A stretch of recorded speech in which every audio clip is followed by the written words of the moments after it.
സംസ്ഥാന ബിജെപിയെ ഇനി രാജീവ് ചന്ദ്രശേഖർ നയിക്കും. സംസ്ഥാന വരണാധികാരി പ്രഹ്ലാദ് ജോഷിയുടെ നേതൃത്വത്തിൽ നടന്ന ചടങ്ങിൽ രാജീവ് ചന്ദ്രശേഖർ ചുമതലയേറ്റു. വികസന മുരടിപ്പിൽ നിന്ന് കേരളത്തെ മാറ്റിയെടുക്കലാണ് ബിജെപി ലക്ഷ്യമെന്ന് രാജീവ് ചന്ദ്രശേഖർ പറഞ്ഞു. നിയമസഭാ തെരഞ്ഞെടുപ്പിൽ ബിജെപി വലിയ നേട്ടമുണ്ടാക്കുമെന്ന് സംസ്ഥാന വരണാധികാരി പ്രഹ്ലാദ് ജോഷി പറഞ്ഞു. താൻ അധികാരത്തിലുള്ള സമയത്തെ നേട്ടങ്ങൾ എണ്ണിപ്പറഞ്ഞുള്ളതായിരുന്നു കെ സുരേന്ദ്രന്റെ പ്രസംഗം. വിദ്യ കൊണ്ട് പ്രബുദ്ധരാവുക, സംഘടന കൊണ്ട് ശക്തരാവുക, പ്രയത്നം കൊണ്ട് സമ്പന്നരാവുക. ഇതാണ് ശ്രീ നാരായൺ ഗുരുദേവ് പറഞ്ഞത്. ഇത് നമ്മുടെ പാർട്ടിക്കും നമ്മുടെ സംസ്ഥാന സർക്കാർ ഉണ്ടാക്കാൻ പോകുന്ന ഈ BJP NDAയ്ക്കും ഇത് വളരെ ഇമ്പോർട്ടൻറ്റ് കോട്ടാണ്. വരൂ, നമുക്ക് എല്ലാവർക്കും ഒരുമിച്ച് ഈ വികസിത കേരളം നമ്മുടെ ദൗത്യമാക്കാം, അതിനുവേണ്ടി സമർപ്പിക്കാം. I am quite sure by now he has a clear blueprint about the development of the Kerala Bharatiya Janata Party and the entire Kerala's development. मुझे पूरा विश्वास है इनके लीडरशिप में Bharatiya Janata Party Kerala will benefit a lot, and whatever all these days we have struggled for that. BJPയിൽ മാത്രമാണ് ഏതൊരു സാധാരണ പ്രവർത്തകനും അതിന്റെ ഏത് പദവികളിലും എത്തിച്ചേരാൻ കഴിയുന്ന ഒരേ ഒരു political party Bharatiya Janata party മാത്രമാണ് ഇന്ത്യയിൽ. ഇന്ന് അഭിമാനത്തോടുകൂടി കേരളത്തിലെ മറ്റേത് രാഷ്ട്രീയ പാർട്ടിയോടും കിടപിടിക്കാൻ കഴിയുന്ന ജനപിന്തുണയും സംഘടനാ ശക്തിയുമുള്ള ഒരു പാർട്ടിയായി ഭാരതീയ ജനതാ പാർട്ടി കേരളത്തിൽ മാറിക്കഴിഞ്ഞിരിക്കുന്നു എന്നുള്ളതാണ് സത്യം. ഇത്തവണ CPM-ന്റെ സംസ്ഥാന സമ്മേളനം 5 ദിവസം നടന്നു കൊല്ലത്ത്. 5 ദിവസത്തിൽ 3/4 സമയവും അവരുടെ പൊളിറ്റിക്കൽ റിപ്പോർട്ടിങ്ങിന്റെ ഭാഗമായിട്ടുള്ള റിപ്പോർട്ടിങ്ങിൽ 3/4 സമയവും അവർ ചെലവഴിച്ചത് കേരളത്തിലെ BJPയുടെ അഭൂതപൂർവമായ വളർച്ചയെക്കുറിച്ച് ചർച്ച ചെയ്യുന്നതിന് വേണ്ടിയായിരുന്നു എന്ന് നാം സമ്മതിക്കുന്നു. പുതിയ അധ്യക്ഷൻ ശ്രീ രാജീവ് ചന്ദ്രശേഖർജിക്ക് അതിവേഗം കുതിച്ചു മുന്നോട്ട് പോകാനുള്ള ഒരു കരുത്താണ്.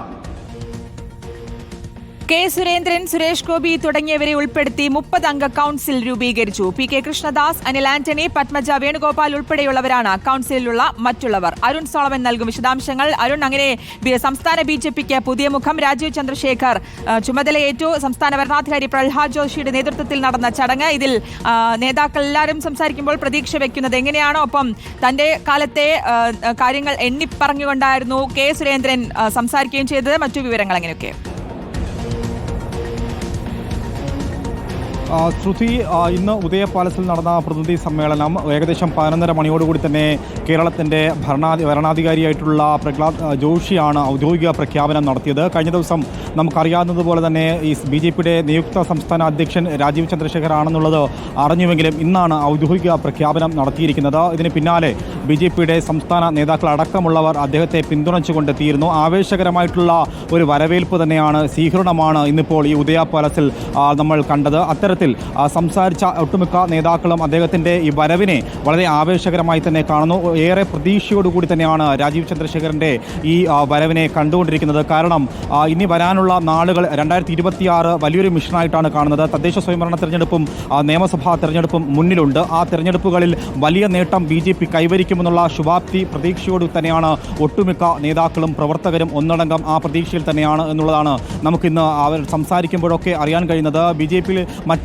കോൺഗ്രസിൽ നിന്ന് എത്തിയിട്ടുള്ള അടുത്ത കാലത്ത് BJPയിലേക്ക് എത്തിയ അനിൽ ആന്റണി അടക്കമുള്ള നേതാക്കളും ആ പ്രതീക്ഷകൾ പങ്കുവച്ചിട്ടുണ്ട്. അവരൊക്കെയും ഇപ്പോൾ ദേശീയ കൗൺസിൽ അംഗങ്ങളായിട്ടുണ്ട് എന്നുള്ളതും ശ്രദ്ധേയമാണ്. 30 അംഗങ്ങളാണ് ദേശീയ കൗൺസിലുള്ളത്. PC ജോർജും ജോർജ് കുര്യൻ, അതുപോലെ തന്നെ അനിൽ ആന്റണി അടക്കമുള്ള പത്മജ വേണുഗോപാൽ അടക്കമുള്ള നേതാക്കൾ ഈ ദേശീയ കൗൺസിൽ ഉൾപ്പെട്ടിട്ടുണ്ട്. മറ്റൊന്ന്, ഇന്നിപ്പോൾ രാജീവ് ചന്ദ്രശേഖർ സംസാരിച്ചപ്പോൾ ഗുരുദേവന്റെ വാക്കുകളെ അനുസ്മരിപ്പിച്ചുകൊണ്ട് തന്നെയാണ് അദ്ദേഹം സംസാരിച്ചിരിക്കുന്നത്.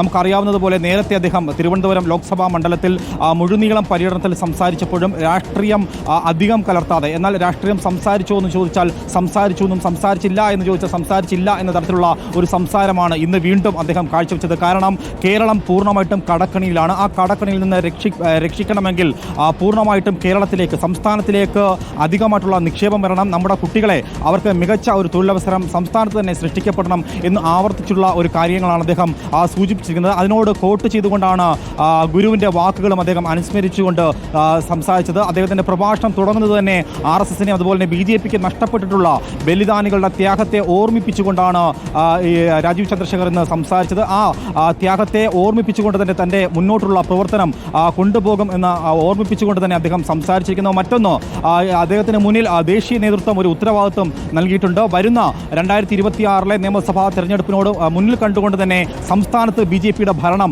ഉറപ്പിക്കണം. ആ ഭരണം ഉറപ്പിച്ചതിന് ശേഷം മാത്രമേ താൻ മടങ്ങിപ്പോവുകയുള്ളൂ എന്നൊരു വാക്കുകൂടി ഇന്നിപ്പോൾ പ്രവർത്തകർക്ക് മുന്നിൽ ഉറപ്പ് നൽകിയിരിക്കുകയാണ്. അത്തരത്തിൽ വലിയൊരു ഉത്തരവാദിത്വവുമായിട്ട് തന്നെയാണ് അദ്ദേഹം എത്തിയിരിക്കുന്നത്. കഴിഞ്ഞ ദിവസം കേരളത്തിൻ്റെ പ്രഭാകരിയായിട്ടുള്ള പ്രകാശ് ജാവ്ദേക്കർ പ്രധാനമായും പറഞ്ഞത് ദേശീയ നേതൃത്വത്തിൻ്റെ നോമിനിയായിട്ടാണ് അദ്ദേഹത്തെ മുന്നോട്ട് വച്ചിരിക്കുന്നത്. അത് ഏകകണ്ഠേന പാസ്സാക്കുകയായിരുന്നു. 2 നാമനിർദ്ദേശ പത്രികയാണ് കഴിഞ്ഞ ദിവസം നൽകിയത്. അത് ഏക സ്വരത്തോടു കൂടി തന്നെ അദ്ദേഹത്തെ ഈ പൊസിഷനിലേക്ക് എത്തിക്കുകയായിരുന്നു. അത് തന്നെ ഇപ്പോൾ അതിലൊരു വ്യക്തത വരുത്തിയിരിക്കുകയാണ് രാജീവ് ചന്ദ്രശേഖർ. തൻ്റെ മുന്നിലുള്ള ഉത്തരവാദിത്വം കേരളത്തെ നരേന്ദ്രമോദിയുടെയും അമിത്ഷായുടെയും ഒരു വാക്ക് നൽകിയിട്ടുണ്ട്. ആ വാക്ക് നിറവേറ്റുക, സംസ്ഥാനത്തെ BJP ഭരണത്തിലേക്ക് എത്തിക്കുക എന്നുള്ള ഏറെക്കാലമായിട്ടുള്ള സ്വപ്നം തമിഴ്നാടും കേരളവും മാത്രമാണ് BJPക്ക് അന്യമായി നിൽക്കുന്നത്.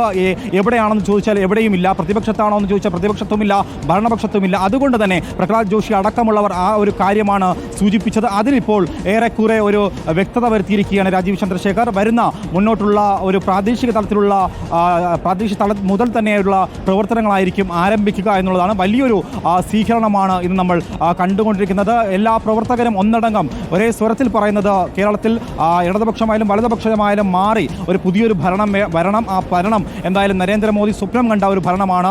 ഇന്ത്യ ഒരു സാമ്പത്തികമായി തകർന്ന ഒരു അവസ്ഥയിലായിരുന്നു നരേന്ദ്രമോദി ഭരണത്തിലെത്തിയത്. ഇന്നിപ്പോൾ സാമ്പത്തികമായി 11 വർഷങ്ങൾ പിന്നിട്ടപ്പോൾ സമ്പദ് വ്യവസ്ഥ ഏറെ മെച്ചപ്പെട്ടിരിക്കുന്നു. ആ ഒരു മാറ്റം സംസ്ഥാനത്തും കടന്നു വരും. സംസ്ഥാനം ഏറെ കടക്കണിലായത് എന്തുകൊണ്ടാണെന്നുള്ള ചോദ്യങ്ങൾ ആവർത്തിച്ചുകൊണ്ടാണ് അദ്ദേഹം പ്രസംഗത്തിൽ മുഴുനീളം സംസാരിച്ചത്. അതുകൊണ്ട് തന്നെ സംസ്ഥാനത്തെ പൂർണ്ണമായിട്ടും രക്ഷിക്കണമെങ്കിൽ പൂർണ്ണമായും സംസ്ഥാനത്ത് നിക്ഷേപങ്ങൾ കൊണ്ടുവരേണ്ടതുണ്ട്. നിക്ഷേപ സൗഹൃദമായിട്ട് കേരളം മാറണം. നമ്മുടെ യുവജനങ്ങളാണ് ഏറ്റവും കൂടുതലുള്ളത്. ആ യുവജനങ്ങൾ മറ്റ് രാജ്യങ്ങളിലേക്ക് തൊഴിലെടുക്കാൻ പോകരുത്. അവർക്ക് വലിയ തൊഴിലവസരങ്ങൾ ഈ സംസ്ഥാനത്ത് സൃഷ്ടിക്കപ്പെടണം. അതിനുള്ള സാധ്യതകളും മാർഗങ്ങളുമാണ് വരുന്ന ദിവസങ്ങളിൽ ആലോചിക്കുക എന്നടക്കമുള്ള കാര്യങ്ങളാണ് ഇന്നിപ്പോൾ ഈ പ്രസംഗത്തിൽ അദ്ദേഹം കാഴ്ചവെച്ചത്. ശ്രുതി.